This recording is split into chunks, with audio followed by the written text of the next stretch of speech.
안녕하세요. 안녕하세요. 반갑습니다. 반갑습니다. 예, 오늘 주제는 우리 은퇴 후 변화와 은퇴 준비의 필요성에 대해서 강의할 텐데요. 이제 보통 은퇴나 정년에 대한 이야기를 하면 기분이 어떠세요? 늙은 것 같아요. 늙은 것 같은 느낌. 예, 어떠세요? 착잡할 것 같아요. 착잡할 것 같아요. 대부분 제가 이제 정말 중년 이후에 이제 은퇴나 정년을 맞이하신 분들을 위해서 제가 강의하다 보면 느끼는 분들이 대부분 이게 끝났다. 뭐 이런 느낌을 생각보다 많이 받습니다. 근데 사실은 이 은퇴나 정년을 다른 관점에서 충분히 볼 수 있다고 저는 생각이 들거든요. 그래서 오히려 이 강의를 들으시면 오히려 희망이 생길 거라고 생각이 듭니다. 우리 이분 잘 아시죠? 누구죠? 켄터키 프라이드 치킨의 할랜드 샌더스입니다. 예, 여러분 우리 켄터키 프라이드 치킨을 잘 아시잖아요. 이분이 몇 세에 시작을 한지 혹시 아십니까? 노령의 시작을 60대, 70대 되셔서 하시는 거예요? 그렇죠. 이분이 이제 실제적으로 켄터키 프라이드 치킨을 처음 시작한 나이가 65세입니다.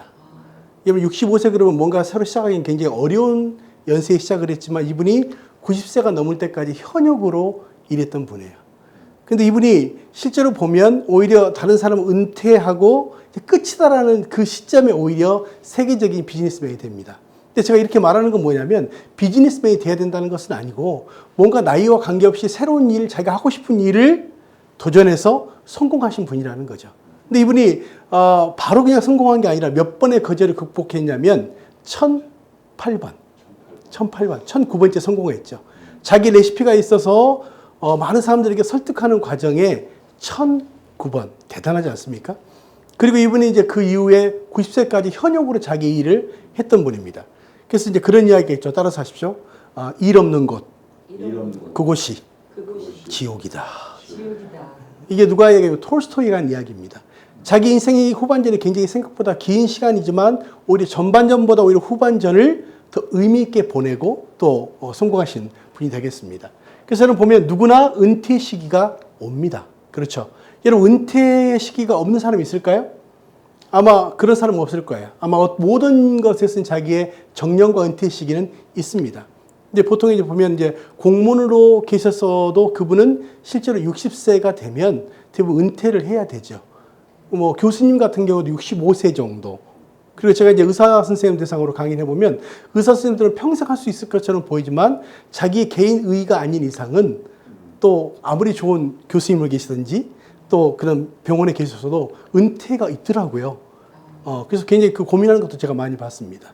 그러니까 그런 거 보면서 어쨌든 자기가 일할 수 있는 어떤 시기적인 것들은 분명히 있다라고 이야기합니다. 근데 중요한 건 뭐냐면 이 은퇴나 정년이 모든 사람에게 있다는 것이죠. 그렇다면 퇴직 이후에 인생 설계를 하셨는지에 대한 질문을 했습니다. 그랬더니 중장년 인생 설계에 대해서 퇴직 이후 인생 준비가 아직 안 됐다가 몇 프로죠? 65%. 그 다음에 퇴직 이후 재취업을 하겠다가 72%. 자, 이 결과를 보면 어떤 생각이 드세요? 아직 준비는 안 됐지만 뭔가 더 많은 일들을 해야 된다는 필요를 느끼고 있다는 것이죠. 근데 오히려 우리 인생 후반전은요, 어떤 일을 해야 된다는 당연성은 있지만 전반적보다 성공해서 더 많은 돈을 벌 수 있다. 저는 그렇게 보지는 않아요. 그렇다면 더 의미 있는 일, 정말 가치 있는 일이 자기 일이 될 수 있으면 훨씬 좋겠죠. 자, 그래서 이제 이 정년이 오게 되면 가장 먼저 우리가 고민하게 되는 것은 무엇이냐면 이제 정체성의 혼란을 가져온다는 거예요. 정체성의 혼란. 왜냐하면 지금까지 내가 해왔던 일이 있지만 그 일을 또 할 수는 없잖아요. 새로운 일들에 대한 어떤 변화를 우리가 빨리 받아들이는 것이 저는 굉장히 중요하다고 봅니다. 근데 사람들은 대부분 자기가 해왔던 일이 자기라고 생각하는 경우가 꽤 있어요. 근데 그렇지 않죠. 그 일을 벗어나면 뭔가 이제 새로운 자기 자신의 정체성을 갖는 게 중요한데, 그래서 제가 항상 그런 이야기 합니다. 세상에서 가장 아름다운 사람을 저는 한 글자로 뭐라고 이야기하죠? 세상에서 가장 아름다운 사람을 한 글자로? 나. 예. 나. 두 글자로는? 또 나. 예. 세 글자로는? 역시 나. 네 글자로는? 그래도 나. 다섯 글자로는? 다시 봐도 나. 여러분 제가 질문 공통적으로 한 5가지 질문 중에 공통적인 한 단어가 있죠. 나입니다. 나. 근데 나가 어떤 일로서의 내가 아니라 내가 앞으로 살고 앞으로 무엇인가를 하고 싶은 자기 인생의 계획으로서의 내가 굉장히 중요하다는 것이죠. 자, 그래서 우리가 은퇴 그러면 보통은 은퇴나 정년을 한문으로 이야기하면 뭐예요? 좀 우리가 물러나서 좀 한가로이 쉰다는 개념이 있지만 실제로 영어로 보면 리타이어입니다. 리타이어. 리타이어는 뭐예요? 다시 타이어를 갈아 끼운다. 은퇴가 끝이 아니라 더 멀리 가기 위한 준비가 바로 은퇴, 리타이어 의미가 되는 것이죠. 그래서 은퇴하면 연상되는 것 보면 이제 보시면 회색은 글로벌, 그 다음에 이 오렌지 색깔은 아시아, 그 다음에 붉은 색깔이 한국입니다. 자, 근데 보면 이제 보통은 자유, 행복, 만족은 어떻습니까? 글로벌이나 아시아가 굉장히 높아요. 근데 한국 사람들 특징은 무엇입니까? 지루함, 외로움, 두려움이 훨씬 더 많이 이제 높다는 것이죠. 여러분 이 통계를 보면 무엇을 느낄 수가 있죠? 한국 사람들은 뭔가 은퇴 이후, 정년 이후가 훨씬 더 두려움 가운데 있다는 것을 의미하는 것입니다. 근데 두 분은 어떠세요? 은퇴, 뭐 우리가 이제 앞으로 은퇴 없는 삶을 살 수 있겠지만 은퇴나 정년 그러면 설레어지십니까? 아니면 뭔가 더 걱정이 되세요? 일단 시간적 여유가 있으니까 예. 뭐 하고 싶은 것들을 할 수 있는 시간이 사실 될 것 같거든요. 예. 저는 오히려 자유행복 오, 자유행복 만족이 더 많을 것 같아요. 잘하셨어요. 어떠세요? 일단은 뭐 자영업을 하고 네. 여러 가지를 하고 있다 보니까 은퇴에 대한 어떤 개념은 사실 개인적으로는 그게 없죠. 그냥 다행이네요. 오히려 지금부터라도 더 새로운 것을 하고 싶고 계속 뭔가 이루 나가보고 싶다 이런 개념들이 많이 있지만 네. 이제 체력이 뒷받침이 돼야 된다. 그렇죠. 예. 근데 저는 오히려 은퇴 이후 생각하면 더 희망이 있고 뭔가 제가 하고 싶은 자기의 계획이 있는 사람은요, 더 기다려줄 수 있죠. 근데 특별히 한국 사람들은요, 시간이 나면 어쩔 줄 몰라 하시더라고요. 대부분 혼자 있으면 잠을 잔답니다. 둘이 있으면 주로 많이 싸움을 하신다 그래요. 셋이 있으면 뭐 고스톱을 한다고 이야기하더라고요. 그래서는 안 되지만 어쨌든 간에 우리는 시간에 대한 개념이 정말 의미 있게 제가 준비된 사람이 그렇게 많지 않은 걸 보게 됩니다. 그렇다면 베이비부모가 희망하는 노후 생활을 보면 자기개발이 7.5%, 종교활동 9.1%, 자원봉사 16.8%, 소득 창출을 더하겠다 18.8%, 그 다음에 취미생활이 42.3%.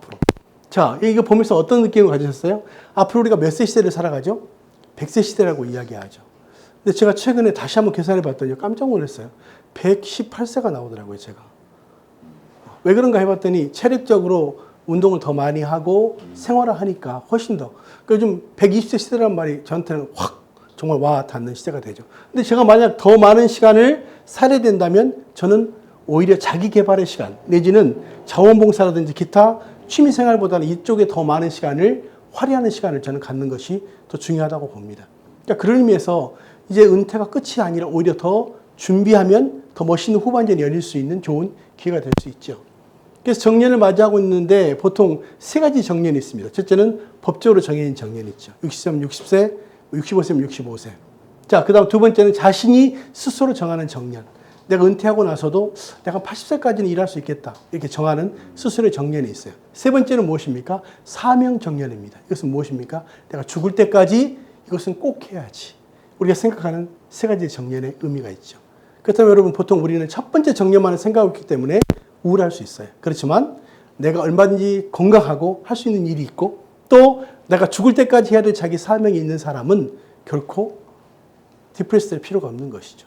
그런 의미에서 본다면 이 세 가지 중에 우리가 어떤 것을 살아가는 게 굉장히 중요할까요? 바로 사명 정년을 발견하고 그 일을 위해서 무엇을 걸 수 있다면 좋을까요? 목숨을 걸 수 있다면 저는 좋을 것 같다는 생각이 듭니다.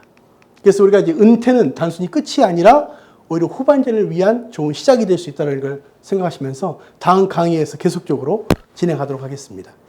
감사합니다. 고맙습니다. 수고하셨습니다. 감사합니다.